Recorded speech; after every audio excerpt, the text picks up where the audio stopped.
अस्सलाम वालेकुम friend, welcome back to Binte Saeed kitchen and life. Friends, आज फिर एक प्यारी सी सुबह का आगाज़ हो गया इस दुआ के साथ कि अल्लाह पाक आप सब लोगों का दिन खुशियों भरा गुजारे। जो बीमार हैं अल्लाह पाक उनको शिफ़ा दे, और जो दूसरों के लिए बुरा सोचते हैं अल्लाह पाक उनको हिदायत दे, आमीन। फ्रेंड्स, आज रिक्वेस्ट थी मुझे इस रेमेडी की, तो मैं ये वाली आज बना रही हूँ करली हेयर्स को मतलब स्ट्रेट करने की। तो ये रेमेडी बहुत इजी है, लेकिन ये इतनी ज़्यादा अमेजिंग है कि आप बना लेंगे ना तो आपको बहुत फ़ायदा होगा। हमारे पाकिस्तान में इतने ज़्यादा तो हेयर्स करली नहीं होते, लेकिन कई लोगों के होते हैं और बहुत ही मतलब फूले फूले होते हैं, तो उससे ये बहुत फ़ायदा होगा। अब ये मैंने रात 3 पाव भिंडी थी, जिसमें से मैंने कुछ पका ली, और मैंने 10-15 भिंडियाँ वैसे रख ली, और जो वो मैंने पकाई थी उनकी ये भिंडियों के ऊपर के कैप और पीछे का जो थोड़ा सा पार्ट होता है वो मैंने रख लिया था। और ये धुली हुई भिंडियाँ, और ये इस तरह आप भी करिएगा कि जो भिंडी यूज़ कर लें तो बेशक उसके ये जो ऊपर और नीचे के पार्ट से है ना वो रख लें। तो इस तरह ये मैंने भिंडियाँ कर ली थी। अब और दूसरा ये है कि ये अलसी के बीज तो सब लोग जानते होंगे इनके इसके कितने फ़ायदे हैं, और ये दो चीज़ों से ये रेमेडी बनेगी, और इतनी अमेजिंग और इतनी आसान रेसिपी है कि आप बनाएं और यूज़ करें, और आपका जो रफली हेयर्स और ये जो मतलब बहुत ही ज़्यादा करली बाल है उनसे छुटकारा मिलेगा। तो ये 3 चम्मच मैंने अलसी के बीज के इस गिलास में डालने हैं। ये 1 चम्मच डाली, ये दूसरी चम्मच मैंने डाली, और ये तीसरी चम्मच डाली। तो 3 चम्मच मैंने अलसी की डाली है, और मैं इस गिलास में हाफ़ गिलास पानी का डालूँगी। ये देखिए आप, 3 चम्मच सिर्फ मैंने डाली हैं, और उसके बाद हाफ़ गिलास मैंने पानी का डाला है। ठीक है, अभी मैं इसको ना ये देखें, इसको मैं ना ढक के एक साइड में करती हूँ, और फिर मैं भिंडी का आपको बताती हूँ कि भिंडी का क्या करना है। दोनों चीज़ों का आप ये ख्याल रखिएगा कि आपको दोनों चीज़ें कवर करनी है। अब हम एक बाउल ले लेते हैं, और उसके अंदर हम भिंडी डालते हैं, जो भिंडी के कैप्स थे वो, और 10-12-15 भिंडियाँ थी मैंने वैसे निकाली थी, उसको भी हम रफली चॉप कर लेंगे। धो तो मैंने कल ही ली थी, जब मैं पका रही थी ना तो मैंने अच्छे से सारी भिंडियाँ धो ली थी। और आप भी, अगर कोई बात नहीं ये ना कैप्स हो तो आप 1 पाव जाकर भिंडी बाज़ार से ले लें, कोई मसला नहीं, लेकिन उसको धो लीजिएगा, क्योंकि सब्जियों वगैरह पे ना धूल मट्टी ऐसे चढ़ा हुआ था, तो वो जो हमारे स्किन है, सर के जो स्किन है उसके मसाम्स में ना मट्टी चली जाए। तो इसमें भी मैं भिंडियों में इस तरह पानी डालूँगी। ये देखें, मैं दबा के देख रही हूँ, भिंडी डिप हो रही है, मतलब फुल नहीं हमने भरना है, इतना कि आप दबा के देखें कि भिंडी अंदर पानी में हो जाए। ये देखें, दोनों चीज़ों में मैंने पानी डाल लिया है। ठीक है, अब मैं इन दोनों को एक साइड पर रखूँगी 10 घंटे के लिए। यानी मैंने ये सुबह मैंने रखा है, और बच्चों का मैंने नाश्ता वाश्ता बनाने के बाद मैंने ये किया है, और इनको ढक देना है हमने 10 घंटे के लिए। ये आप याद रखिएगा कि इतना ही टाइम आपको रखना है। तो रखने के बाद फिर मैं बच्ची को स्कूल छोड़ने के लिए चली गई थी, क्योंकि उसका पेपर था, पेपर के लिए हम लोग गए। तो ये करवा के बस आप सब दुआ कीजिएगा अल्लाह पाक सब बच्चों को कामयाब करे, बड़ी मेहनत कर रहे हैं बच्चे सारे। तो बस फिर वहाँ से पेपर दिलवा के हम लोग वापस आए, फिर हमने थोड़ी देर रेस्ट किया। फिर उसके बाद रात में जब मेरे सारे काम ख़त्म हो गए, फिर मैं रेमेडी शुरू हुई मेरी बनानी, तब तक 10 घंटे हो गए थे। अब ये देखें, 10 घंटे के बाद मैं भिंडी को, ये देखें, आप देख रहे हैं कितनी अच्छी इसकी लेस और चिकनाई निकली है, देख रहे हैं ना आप। तो ये बहुत ही ज़्यादा हमारे बालों को ना इसका फ़ायदा होगा। ये मैं सिर्फ अभी मैंने पकाया नहीं है, तो मैं आपको दिखा रही हूँ। पकाने के बाद तो और इसकी लेस और चिकनाई निकलेगी। अब एक कढ़ाई में मैंने इसी तरह उसी पानी से मैं डाल लिया है, और ऊपर से भी मैं फिर ना 2 गिलास पानी के इसमें डालूँगी, वो मैं बाद में दिखाती हूँ। पहले मैं अलसी के बीज भी चढ़ा देती हूँ, क्योंकि दोनों कढ़ाइयाँ एक साथ रख रही हूँ। अब मैंने उसमें मैंने 1.5 गिलास पानी डाला है, और उसमें मैं ये अलसी के बीजों की भी चिकनाई, और देखें कितना ज़्यादा इसकी भी लेस निकली है। बहुत ही ज़्यादा ये रेमेडी जिनके करली बाल हैं और जो फटे फटे बाल रूखे रहते हैं ना ज़्यादा, उनके लिए ये तो बहुत ही अच्छी है। अब ये मैंने 1.5 से 2 गिलास पानी में ये अलसी के बीज भी डाल दिए, और इसको भी हम पकने देंगे। और थोड़ा सा और ऊपर से मैंने पानी ऐड किया था, तो और उसके बाद इसको हम फुल आंच पे पकने देंगे। अब आ जाता है भिंडी की तरफ।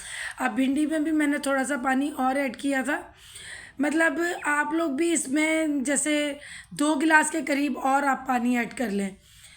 तो इसी तरह ये कि इसको हमने फुल आंच पे फ़िलहाल तो पकाना है। ये देखें दोनों चीज़ें मेरी चूल्हे पे मैंने रख ली हैं और तेज़ आंच है। देख रहे हैं ना आप, आंच तेज़ है बिल्कुल। मैं इतना क्लियर दिखाती हूँ ताकि मेरी बहनें अच्छी तरह रेमेडी को समझें और बनाएं। तो ये देखें इसकी कितनी अच्छी चिकनाई निकलनी शुरू हो गई है। अभी भिंडी की भी बहुत अच्छी निकलेगी। और भिंडी को ना इस तरह आपने करना है कि ये ना अच्छे से मतलब गल जाएगी बिल्कुल। और आँच बिल्कुल तेज़ करनी है। जब बहुत ज़्यादा बॉयल अलसी में आने लगे तो मैंने मीडियम आँच की है, हल्की नहीं की है। मतलब ना तेज़ है ना हल्के, मीडियम की है। अब ये देखें ये वाली तो हमारी अलसी वाले तो ये रेडी होने के करीब आया है, बस थोड़ी देर और करना है।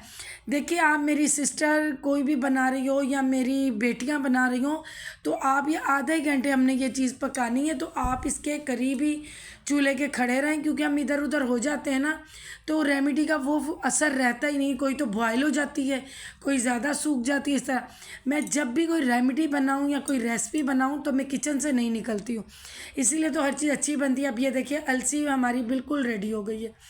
ये जिस तरह की हम चाह रहे थे ना कि इसकी चिकनाई और लेस निकले, वो बिल्कुल निकल चुकी है। ये देखिए माशाल्लाह माशाल्लाह कितनी प्यारी ये हो गई है। तो अब हम इसका ना चूल्हा बंद कर देंगे। अब ये देखें मैं इसीलिए आपको उठा उठा के भी दिखा रही हूँ। और दूसरी तरफ अभी देखते हैं हमारी भिंडी, अभी भिंडी में थोड़ी सी कसर है। जब आप इस स्टेज पे देखेंगे ना तो आपको कम चिकनाई भिंडी में नज़र आएगी, लेकिन बहुत ज़्यादा इसमें अलसी से भी ज़्यादा इसमें चिकनाई और लेस है। अब हम अलसी को काउंटर स्लैब पे रख देते हैं ताकि ये ठंडी हो, और इसमें थोड़ी सी देर है इसको भी हम पकने देते हैं। अब भिंडी भी इतनी ज़्यादा गल गई है कि ज़रा सा चमचा लगाएंगे तो वो टूट जाएगी। ये देखें माशाल्लाह ये ठंडी भी हो गई है। ये देखें तो अभी मैं आपको बताती हूँ इसका क्या करना है। पहले भिंडी को भी हम रेडी कर लें। अब ये थोड़ी सी भिंडी में कसर थी वो भी हो गई है। अब ये देखें आधे कप से भी कम इसमें पानी रह गया। आप देख रहे हैं ना, इतना तो मेरी बहनों को समझ आ रही होगी कि कितना पानी आप ही ने छोड़ा है, तो हम भी इसी तरह। अब ये दोनों चीज़ें देखिए आ गई हैं। अलसी तो ठंडी तकरीबन हो गई है, भिंडी अभी थोड़ी गर्म है। तो जब तक मैं अलसी को ग्राइंड करूँगी ना तो भिंडी भी ठंडी हो चुकी होगी। तो इसको आपने मिक्सी जो आपके पास हो, चटनी वाली हो, आप वो ले लें। तो ये मैंने जो चटनी बनाते हैं ना जिसमें मैंने वो ली है। अब ये मैं आपको दिखाती हूँ। ये देखें कितनी अच्छी चिकनाई और लेस है। ये देखें हम लोग पार्लर्स में जाते इतने पैसे लगाते हैं क्रीमों में, और ये होता तो वो केमिकल ही है ना। तो ये देखिए हालांकि मेरे घर में ये स्ट्रेट बालों की किसी को भी ज़रूरत नहीं है माशाल्लाह, लेकिन मेरी बेटियां मेरी बच्चियां इतनी परेशान हैं, कई जिनके करली बाल हैं, मेरी बहनें, तो उनके लिए तो मैं लाजमी जो भी कोई रेमेडी कहेंगे मैं वो बनाऊंगी। तो अभी ये मैंने इसको, आपने भी इसको सिर्फ़ और सिर्फ 5 मिनट के लिए पूरा आपने टाइमिंग रखनी है कि 5 मिनट के लिए इसको हमने ग्राइंड करना है। 5 मिनट काफ़ी हैं। बस आप देखते रहेगा, बीच में थोड़ी देर बंद कीजिएगा फिर चला दीजिएगा इस तरह ना। तो 5 मिनट के लिए आपने इसको ग्राइंड करना है। अब एक आप कोई शेफून ले लें या मलमल ले लें। मेरे पास ये दोनों ही नहीं थे। ये जो फ्रूट के ऊपर मैं नेट डालती हूँ ना तो मैं वही यूज़ कर रही हूँ, क्योंकि इस टाइम मेरे पास कुछ भी नहीं था। तो ये नेट थी, नेट हो तो नेट भी बहुत अच्छी चलेगी। तो ये मैंने सारा जो अलसी के बीज ग्राइंड किए ना उनको मैंने बहुत ही सेफली तरीके से किया कि साइडों से नहीं। अब आप गोल घुमाते जाए ताकि ऊपर से निकलने का जाए। और आप देखिए कितना अच्छा इसका ये लिक्विड निकल रहा है। ये इतना मतलब अच्छा है ना। ये जो बहुत बड़े बड़े पार्लर्स होते हैं ना, अब तो वो लोग इस तरह ओरिजिनल रेमेडीज़ यूज़ करने लगे हैं, जो बहुत महंगे और बड़े पार्लर्स हैं। तो क्योंकि उनको समझ आ गई है ना, जो नेचुरल चीज़ें हैं वो नेचुरल ही हैं। कुछ बीच में केमिकल यूज़ करते होंगे, लेकिन ज़्यादातर वो जो है ना नेचुरल चीज़ें बहुत यूज़ करते हैं कई चीज़ों में, कई मतलब जो सर्विसेज देते हैं ना लोगों को, तो उसमें मतलब फेस के लिए भी और इस तरह की हेयर्स की भी रेमेडीज़ के लिए। तो अब ये देखिए कितना ज़्यादा था ना। अब देखिए मैंने सारा इसका जो लिक्विड था वो निकाल लिया और इतना अच्छा ये निकला है। अभी मैं आपको दिखाती हूँ कि इसके बीजों में से सारा लिक्विड मैंने निकाल लिया। ये देखें। चलिए अब आ जाते हैं भिंडी की तरफ। भिंडी भी ठंडी हो गई है। अब उसी में ग्राइंडर में भिंडी डालती हूँ। ये देखिए ऐसे करके ये भी ठंडी हो गई, मतलब रूम टेम्परेचर जितनी आपने ठंडी करनी है, और फिर उसको भी आपने ग्राइंड कर लेना है। ये देखिए इस तरह डालते जाए भिंडी। मतलब आपने जब आप जितना मैंने टाइमिंग बताई है ना उसमें आप करेंगे तो अच्छे से गल चुकी होगी। और इसकी भी टाइमिंग यही है कि आपने सिर्फ़ और सिर्फ 5 मिनट के लिए आपने इसको भी घुमाना है। फिर उसी कपड़े को मैंने वॉश वॉश कर लिया था और अभी ये देखिए कितना अच्छा इसका ये बैटर सा बना है। उसी कपड़े में मैंने ना ये भी डाल ली है, मतलब कढ़ाई भी वही है, नीचे उसके अलसी का लिक्विड है और ऊपर मैंने ये कर लिया। अब जाली को इस तरह आप पकड़िएगा कि साइडों से ये जो है ना भिंडी का ये जो टेक्सचर है ये निकल ना जाए।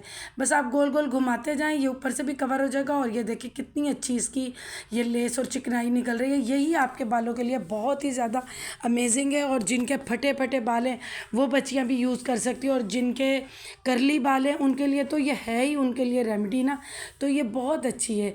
मतलब जिस तरह मैं आपको बता रही हूँ आप वैसे ही यूज़ करेंगे ना तो बहुत फ़ायदा होगा। ये देखिए माशाल्लाह कितनी अच्छी निकले। मतलब हम कुदरती अल्लाह पाक ने हर चीज़ में कोई ना कोई फ़ायदा रखा हुआ है, बस पता होना चाहिए कौन सी चीज़ कैसे यूज़ करनी है। तो ये देखिए इसी तरह आपने ना हल्का हल्का तक के कपड़ा भी ना फट जाए और हल्का हल्का आप निकालते जाए। मैंने ना वीडियो तेज़ चलाई है इसलिए आपको लग रहा है मैं तेज़ तेज़ निकाल रही हूँ, क्योंकि मैं इसीलिए चला देती हूँ ना कि आप लोग बोर भी ना हो और आपको चीज़ भी समझ आ जाए। तो ये देखिए अब ये कितनी सारी भिंडी थी, थोड़ी सी निकली, देखा आपने। अब उसके बाद हम लोग आ जाते हैं, ये देखिए मैं करीब से दिखाती हूँ। 1 चम्मच आपने कस्टर्ड ऑयल की डालनी है, ये देखिए कस्टर्ड ऑयल की डाल ली। और 1 चम्मच आपने डालनी है मैजिक हेयर ऑयल की। ये मेरा मैजिक ऑयल भी ख़त्म हो रहा है, मैं इंशाल्लाह कल या परसों नया बनाऊंगी, वो भी आपके साथ शेयर करूंगी। अब जब जब बनाऊंगी आपके साथ शेयर करूंगी। ये देखें अब मैंने 1 चम्मच मैजिक हेयर ऑयल की डाल ली है। अब इसको आपने अच्छे से फेंट लेना है तेज़ तेज़ करके। और आपने ये जो है ना रेमेडी, ये जो करली जिनके बाल हैं 1 से 2 हफ्ते आपने कंटिन्यू लगाना है। एक आध भी इसमें दिन छोड़ सकते हैं, लेकिन आपने कंटिन्यू लगाना है। और आपने एक बार बैटर बना लिया ना तो आप इसको हिस्सों में डिवाइड करके ना फ्रीज़ भी कर सकते हो। तो फिर जब आपको ज़रूरत है आप निकालो, उसकी बर्फ़ पिघल जाए तो अंडे की तरह फेंटो और दोबारा लगा लो। अब ये देखिए मैं थोड़े थोड़े बालों का हिस्सा करके लगा रही हूँ। और ये जो नीचे के बाल हैं ना, ये देखिए एंड के, उसको मैं कढ़ाई के अंदर ही रख के ना अच्छे से उसमें भी ये लिक्विड अच्छे से मैं लगा रही हूँ। आपके किसी के बाल कमज़ोर हों शुरू में या उतर रहे हैं तो इसके रेमेडी के अंदर चले जाएँ तो कोई बात नहीं, बाद में आप निकाल के डस्टबिन में फेंक देना। इसी तरह आप थोड़े थोड़े बाल लेके ना तो आप करो। मैं कंघा इसलिए फेर के आपको दिखा रही हूँ कि देखिए कितना स्मूथली कंघा भी जा रहा है। लेकिन आप रेमेडी पहली बार लगाएंगे ना तो आपके अगर कंघा ना फिरे तो आप परेशान नहीं होना, छोड़ दीजिएगा, मत फेरिएगा। बस इसी तरह किसी की हेल्प लेके ना तो आप ये रेमेडी इसी तरह ऊपर से लेके नीचे तक अच्छे से लगाना। अगर आपके पास कोई हेल्पर नहीं है लगाने वाला तो आप बालों को 2 हिस्सों में करिएगा और ख़ुद ही यूँ करके लगाना है। जिस तरह मर्ज़ी लगाएं, बस बाल सीधा होना चाहिए। आपने बालों को लगाने के बाद टेढ़ा मेढ़ा नहीं करना है, ठीक है। और उसके बाद जब आपके बाल आप वॉश कर लो, सूख जाए, तो आपने फिर मतलब हल्का गर्म करके स्ट्रेटनर फेरना है आपने, ताकि जिनके करली बाल है ना फिर वो जाओ। और ये याद रखिएगा कि आपने 1 हफ़्ता जिनके करली बाल है ना ज़्यादा से ज़्यादा 1 हफ़्ता, वरना आप जो 4 दिन, क्योंकि गर्मी का मौसम है ना, 4 दिन तक आपने शैम्पू यूज़ नहीं करना, 5वें दिन आप कर लीजिएगा। आपने यूं ही ये रेमेडी को वॉश करना है और आराम से वॉश करने के बाद आपने अपने बालों पे 1 कतरा लेना है बादाम का रोगन और वो बालों पे लगा के और स्ट्रेट बाल कर लेने हैं। इसी तरह आपका प्रोसेस चलेगा 1 हफ़्ता। जिनके फटे फटे बाल हैं और रफली हैं और जिनके करली बाल हैं उनके 2 हफ़्ता ये चलेगा। फिर आप वीक में 1 या 2 बार करते रहेंगे तो आहिस्ता आहिस्ता आपके बाल बहुत कम करली रह जाएंगे। क्योंकि हर चीज़ जो है ना वो सर्विस मांगती है। तो आपके तो शुरू करोगे ना और नेचुरल चीज़ों से आप करेंगे तो और भी आपको फ़ायदा होगा। अब आप याद रखिएगा जिस जिस तरह मैंने बताया है आपको कि आपने 4 दिन के बाद शैम्पू करना है। और ये देखिए मैं किस तरह लगा रही हूँ, मैं बता रही हूँ। इस हालांकि मेरी बेटी को ज़रूरत नहीं है माशाल्लाह, क्योंकि स्ट्रेट बाल हैं इसके, लेकिन मैंने कहा मेरी बेटियाँ, मेरी बहनें, उन्हें समझ ना आए कि हमने लगाना कैसे, तो मैं वो भी लगा के आपको दिखा रही हूँ। बस इसके लिए आप बहुत सारी दुआ कीजिएगा कि अल्लाह पाक इसको पेपरों में कामयाब करे। बहुत मेहनत भी कर रही है और मेरे लिए भी टाइम निकाल रही है। तो ये देखिए माशाल्लाह, ये देखिए लगाने से ये ज़ाहिर है स्ट्रेट बाल करने की रेमेडी है, तो मैं जैसे लगा रही हूँ ना इसकी कुदरती कुछ इंच बाल इसके लंबे हुए हैं। अब ये देखिए अच्छे से आप देख लेंगे, अच्छे से ये लग गया है, लिक्विड भर भर के आपने लगाना है। ये देखिए माशाल्लाह माशाल्लाह बहुत अच्छे से लग गया है। और इसी तरह आपने सीधे बाल रखने, सारे। जब आप 2 पार्टीशन करके लगा लें तो फिर पीछे से यूँ सीधे कर लें, और उसके बाद आपने इन बालों को के ऊपर आपने प्लास्टिक लपेटना है। रोलर प्लास्टिक आपके पास हो तो भी ठीक है। अगर आपके पास रोलर प्लास्टिक नहीं है तो आप, जैसे मैंने मेहंदी कंडीशनर की रेमेडी में डस्टबिन का शॉपर लगाया था, वैसे ही आप लगा लें। लेकिन ये याद रखिएगा कि मैंने मेहंदी रेमेडी, जो मैंने कंडीशनर रेमेडी बनाई थी ना, तो उसमें मैंने बाल फोल्ड कर लिए थे। इसमें आपने फोल्ड नहीं करने। तो ये देखिए मैं इधर आराम आराम से लगा रही हूँ, ये बड़ा फिसल रहा है तो, लेकिन आराम आराम से आपने करना है। तो ये देखिए मैंने यहाँ पे कट कर दिया है, और जो ऊपर के बाल है ना उस पर मैं थोड़ा सा प्लास्टिक इस तरह लगाऊंगी जैसे हम टावल नहीं सर पे लगाते, ऐसे ये देखें यहाँ पे आप कर दें। तो इसको अब आपने आधा घंटा रखना है यूं ही। आप कोई टीवी देखने लग जाएं, रिसाला पढ़ लें या कोई काम करने लग जाएं, आपको आधा घंटा इस तरह ही गुजारना है, ठीक है, इसी तरह कवर अप करके। और उसके बाद फिर आपने, मैं आपको वॉश करने का भी तरीका बताती हूँ। ये देखिए ये मैंने किया है, तो वॉश करने का भी तरीका बहुत ईजी है। ये अब देखिए मैं वॉश करने लगी हूँ। ये ना आप ऐसी जगह पे बैठ के लगाइएगा कि ये फ़र्श पे ज़रूर गिरेगा। और ये देखिए अब मैं ये प्लास्टिक रिमूव कर रही हूँ, ये बड़ी आसानी से रिमूव हो जाएगा क्योंकि ये चिकनाई बहुत है ना इसके अंदर। ये देखिए अब ये आधे घंटे के बाद मैंने निकाला है, अभी भी गीला गीला है, क्योंकि इसीलिए प्लास्टिक हमने लगाया था ना कि ये सूखे ना। और ये मैंने वीडियो तेज़ चलाई है तो मेरे हाथ बहुत हल्के हल्के चल रहे थे, लेकिन मैंने कहा वीडियो बहुत लंबी हो जाएगी, तो हल्का सा आपने इन बालों को पानी के साथ खोलना है। बड़ी जो मेरी बेटियां हैं वो आप सीधे शावर के नीचे खड़े होकर हल्का सा हाथ करेंगे और फिर शावर चलने देना, खुद ही ये बालों से निकल के खुद ही बाल सीधे रहेंगे। और बस साइडों में हल्का हल्का कर लीजिएगा। तो इसी तरह आपने ये करना है। और बालों को सुखाने के बाद एक कतरा बादाम का रोगन आपने लेना है और अपने बालों पे लगा के सूख जब जाएंगे बाल तो आपने स्ट्रेट कर लेने हैं बाल। तो अभी ये देखिए माशाल्लाह कितने इसके बाल अच्छे और शाइनिंग दे रहे हैं। इसको भी बहुत फ़ायदा हुआ है इस रेमेडी से। तो देखिए बस इसी तरह जो मेरी बहनें बेटियां हैं, जो छोटी बेटियां हो तो उनके तो मदर ही ज़ाहिर है करेगी, तो वो इसी तरह करे। जो बड़ी बेटियां हैं वो तो खुद ही कर लेंगी, मेरी बहनें भी खुद ही वॉश कर लेंगी। तो इसीलिए इतना क्लियर मैं आपको ये बता रही हूँ रेमेडी कि आपको हर चीज़ समझ में आए। ये देखें मैं बहुत मसरूफ़ रहती हूँ, लेकिन फिर भी मैं ये इतना टाइम निकाल के मैं ये करती हूँ कि सब लोग देखें और समझें और अच्छे से, मतलब आप भी इस रेमेडी को इसी तरह यूज़ करें। तो इसीलिए मैंने आपको दिखाया। अब ये इसके बाल ना गीले गीले हैं थोड़े थोड़े ना अंदर से, लेकिन फिर भी मैं ये आपको दिखा रही हूँ। मैंने भी इसके अभी बादाम रोगन नहीं लगाया है, वैसे ही मैं आपको ये दिखा रही हूँ क्योंकि अभी इसे बैठ के पढ़ना है। तो मैं इसके हल्के हल्के गीले बालों में ही चुटियाँ कर दूँगी। इसको ये यूज़ टू हो गई है, गीले बालों में भी चुटियाँ कर देती हूँ तो कुछ नहीं होता, क्योंकि टाइम थोड़ा है, फिर बहुत रात हो गई है तो सुबह इसका पेपर है, तो इसलिए मैं चुटियाँ कर रही हूँ। आप लोग इसको सुखा कर और थोड़ा सा एक कतरा अपने बालों पे बादाम रोगन लगा के फिर आप स्ट्रेट कर लीजिएगा। फिर उसके बाद आपने ये प्रोसेस पूरा 1 हफ़्ता करना है। जिनके ज़्यादा करली बाल है वो 2 हफ्ते तक करेंगे और 4 दिन बाद आपने शैम्पू करना है, वरना आप यूं ही पानी से वॉश बाल करेंगे। तो चलिए फ्रेंड्स, ये रेमेडी मैंने आपकी बना दी है। अब जिनके डैंड्रफ है और बाल नाजुक हैं उनके लिए अब अगली वीडियो आएगी। तो इसी के साथ मैं व्लॉग की एंडिंग करती हूँ। अल्लाह पाक आप सब लोगों को खुश रखे, आबाद रखे, आमीन। अल्लाह हाफिज़।